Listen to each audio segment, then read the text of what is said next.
उनमें छिपी सीख और प्रेरणा कितनी महत्वपूर्ण हो सकती है। आइए हम एक आदर्श कहानी के माध्यम से इस विचार को समझने की कोशिश करें। एक राजकुमार अपने सुंदर से बगीचे में टहल रहा था कि अचानक उसके मन में ख्याल आया कि बगीचे से उन्हें क्या फायदा हो रहा है। राजकुमार ने आम के पेड़ से पूछा, बताओ तुम मेरे लिए क्या कर रहे हो? आम के पेड़ ने जवाब दिया, गर्मी में मेरी शाखाएं मीठे आमों से लद जाती हैं। माली उन्हें इकट्ठा करके आपको व आपके मेहमानों के सामने प्रस्तुत करता है। राजकुमार बोले, ठीक है। फिर राजकुमार ने विशाल वट वृक्ष से भी यही प्रश्न किया।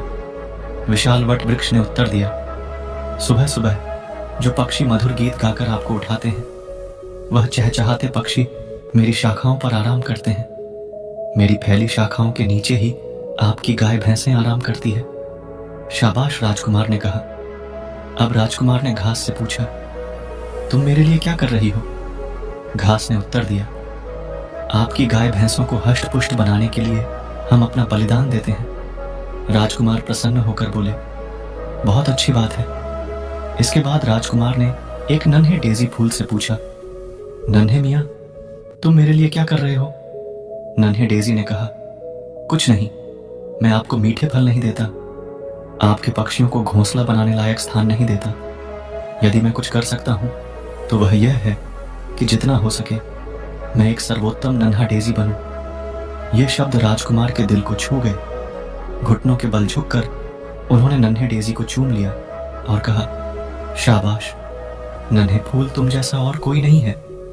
मैं तुम्हें हमेशा अपनी कमरे की खिड़की में रखूंगा ताकि मुझे यह महान सच्चाई हमेशा याद रहे कि मैं जहां तक हो सके अपने अंदर सर्वोत्तम बनने की इच्छा शक्ति को विकसित करूं। यह मेरे जीवन की सबसे बड़ी उपलब्धि होगी।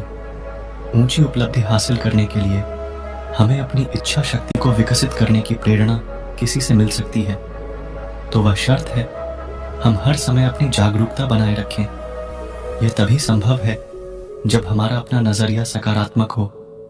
इस प्रसंग में राजकुमार ने प्रकृति के सौंदर्य से विमुग्ध होकर स्वयं सर्वोत्तम बनने की इच्छा शक्ति को अपने अंदर विकसित किया है।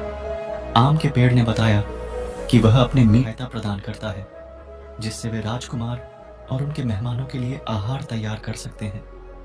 हमें भी अपने कर्मों के माध्यम से दूसरों की मदद करने की दिशा में सोचनी चाहिए और अपने कामों के माध्यम से दूसरों की मदद करने का प्रयास करना चाहिए।